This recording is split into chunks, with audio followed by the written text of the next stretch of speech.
Hi, I'm Julie Thompson. Welcome to PACTV's Town Talk in Focus. We have Melissa Arrighi, who's the town manager for the Town of Plymouth. Welcome to you today. Melissa, lots to talk about. Let's start with the vaccinations and COVID-19. That is certainly first and foremost on everybody's mind these days, including all the town managers and the Brockton mayor, who I interact with pretty regularly. So we are working on a lot of fronts. We understand the stress and the anger, even and disappointment, fear, as people are trying to get vaccinated and aren't sure where to go and wish and expect us to have a clinic in Plymouth.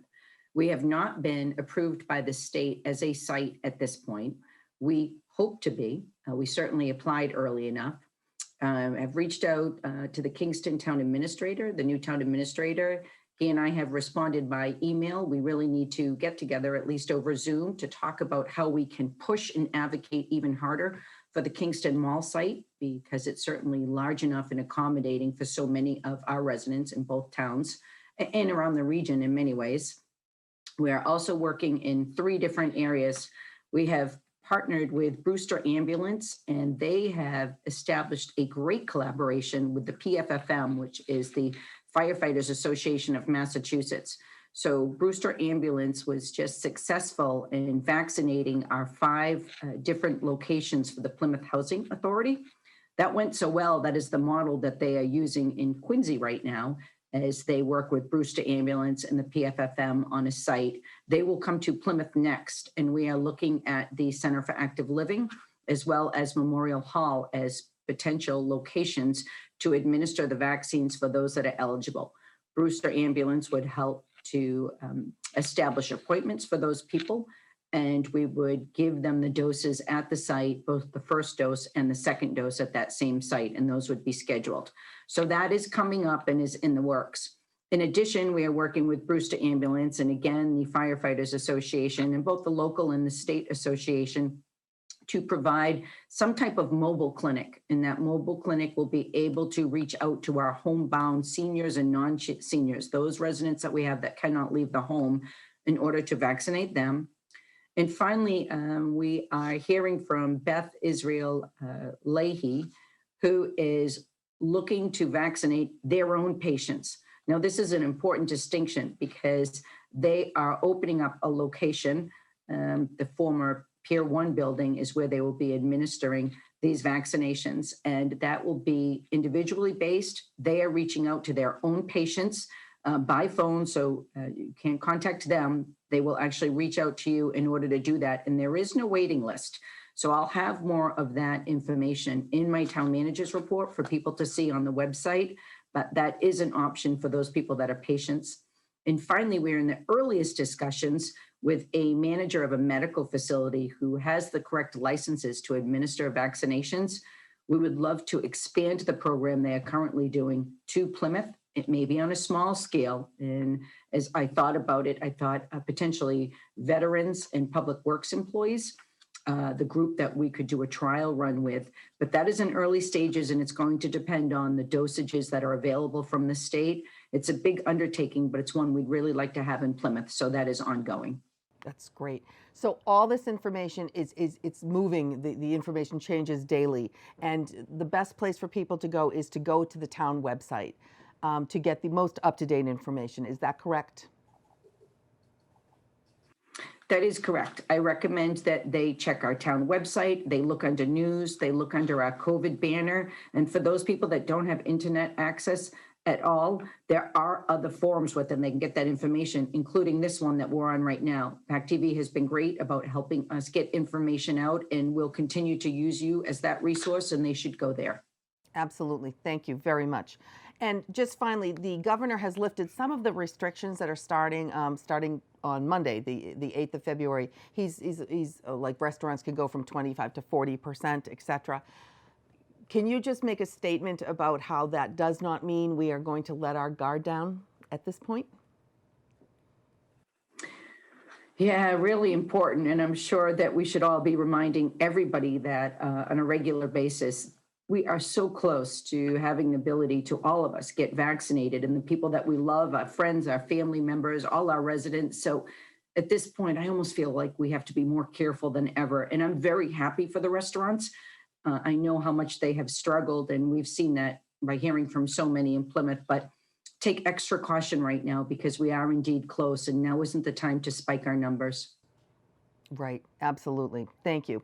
Okay, let's talk about your upcoming town meeting, which is actually scheduled for April 3rd, which is only 2 months away. What can we look forward to for the town meeting? It's almost amazing to think that April 3rd is really right around the corner. But when you think about municipalities and how they operate and how you need to present all these articles that need legislative action early on in the process, we're there right now. So the special town meeting warrant, it's a draft right now. We actually officially closes today.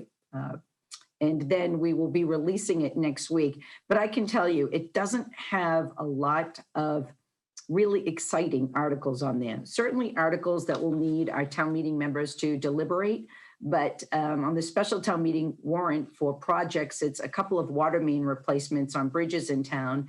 We need a wastewater treatment plant upgrade at the airport. And then the one article or potentially two articles that I'm a little bit excited about is the fire station feasibility study or facility study versus what to do about, do we use the Long Pond Road as a potential location for a new fire station? Do we do something with our existing headquarters? Do we want an outside company to come in and tell us what is the best to do? Or do we want to listen to our own people, including the expertise of a fire chief, and just take that same money and move forward with some kind of design?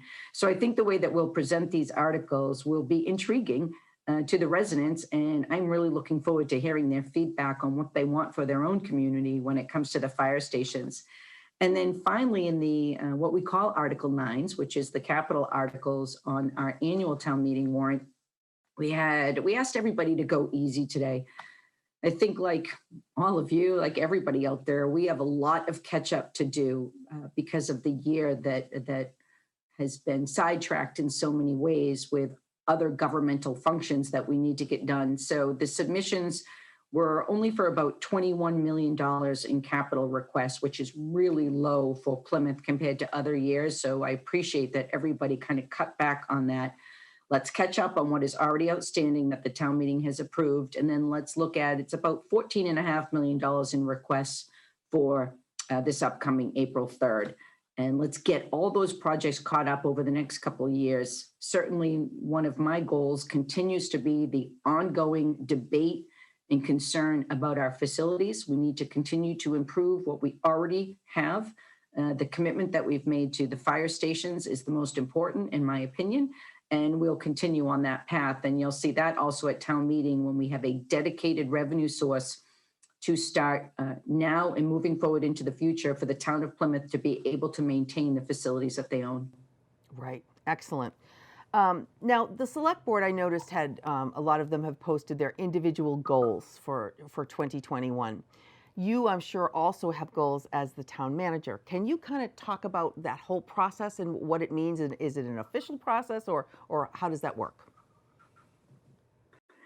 So under any good operations of a town government, the select board is the policy setting board. So they should look at goals and initiatives they'd like to see accomplished each year, keeping in mind that many of these are multi-year goals. And the board did this. I was really happy to see them do this year. I was a little surprised about 19 goals. That's a lot. So I'm happy to say that those were individual goals. They'll now discuss that as a group, narrow those down, probably prioritize them, and then take a formal vote on some of the goals that they would like to see accomplished. And of course, as the town manager, I set goals every single year, even if it's just informally with our own department heads. And for me this year, of course, COVID concerns are number one, and we're going to still be working on that easily over the next year. So that's my top priority. Assisting the departments, public health, our public-private partners, the residents on how they get vaccinated, making sure we get education out about it. So that's top priority for me. In addition to that, I mentioned earlier, it's the facilities. I don't think that we can let up on that. I mean, some people will say that it's the first thing that communities neglect when they look at tight budgets, but Plymouth is beautiful, and we have 32 strong buildings and that we need to maintain We've talked about it so much over the last few years between asbestos concerns and mold, buildings that have just become outdated in many ways for the function they serve now. So I'm going to be really happy to see that dedicated revenue source. I think that will make a difference for whoever the future leaders are of this government, making sure that these staff have the ability to maintain the buildings. Another issue that's really important to me over the next year is the immediate goal for me is to help to resolve this issue of outside dining for the restaurants. We have heard from them over and over. Many of you know that the condominium that I own, that I stay at in Plymouth, is right on Main Street, and I just see how quiet it is. So anything that we can do to step in and help make this either one-way, or what I'm hoping can happen is two-way traffic on that street with bump outs for dining, still keeping in mind pedestrian access, is what we are working on now. So to that end, we've got the full map out after the last select board meeting when we heard from so many of the restaurants. Once we do some initial work here with the chiefs and the department heads, I'll be reaching back out to the Chamber of Commerce, Amy Naples and Bob Newlett, who have been instrumental. And then I'm going to try and personally, or have an internal team, reach out to each individual restaurant and let them look at what we've come up with so we can make this outside dining a success for all the restaurants and the businesses down there that do still need parking. And finally, another important goal that I have is just related to resolution. I'd like to get moving on the collective bargaining agreements with all our employees here. Those expire this June 30th. We are late in the process as it's been delayed. So we'd like to jump right into collective bargaining and come up with some multi-year agreements, and also a multi-year agreement with Holtec, the nuclear power plant, with the decommissioning and everything that's gone on there. We need to have a multi-year tax payment program and agreement in place so that we can budget accordingly. And those are pretty much top on my goals. I will tell you a longer term goal I have for me, and I've said this before and I've posted it years ago, is to do with the outfall pipe, a subject regarding our wastewater and discharge and what the town of Plymouth does with that, about discharging treated effluent into the harbor. For many, not a particularly glamorous subject, but an absolutely critical one for our water quality, our tourism industry, our fishermen in general, and the permitted process that we go through with state and federal agencies. So I'd like to be an instrumental part in helping to resolve that over the next few years. Wow, that's a long list. And speaking of long lists, on your town manager's report that you put out basically every week, it's this last week was like 37 pages. This week I think it's 47 pages. There's just a tremendous amount of information that comes out every week. And you also have the Q&As, the questions that you get sent to you, and you answer them. And a lot of times you will refer the person who questioned to another department or another place to get their information. I think they're amazing and they're wonderful. And I've bugged you for years about doing this kind of online, on the air with us, like do a live one or do one taped every week. How do you feel about that, Melissa? Jules, you can be a pretty, persuasive woman. And although I've put you off for years, and really not because I don't love all the shows you have, it's strictly time commitment, but the town managers reports have really morphed over the last few years. With the influx of social media, I've found that I need one place that if people want to really look at the correct information, it's in this town managers report or it's on our official page. So I find the more information that I can put in there, then disseminate to groups that can get that out to our constituents, the better that it's working to combat any misinformation or just mistakes that could be out there in general. So I am giving in, and I'm actually a little excited about it, to maybe weekly do some kind of town managers report live where I really go through the contents. I just think you are another medium for me to get that information out to the residents of the town. We'll give it a try. That's wonderful. And I think it's great. And you're right. There's tons of places that people get information. Some is correct, some is not, some is slanted, some is opinionated. But when it comes to facts and figures and things that really people need to know what's the real truth behind something, it's important that they hear it from the sources. So I'm looking forward to that. That will be great if we can do that each week. And it'll be good for the town of Plymouth to see that too. And maybe other towns will follow suit on that. Melissa, you've covered a great amount today. It's great. People should go to the Town of Plymouth website for all updates. Daily things change. We appreciate you so much. Thank you, and we will see you again, I think, next week. This has been Melissa Arrighi with us.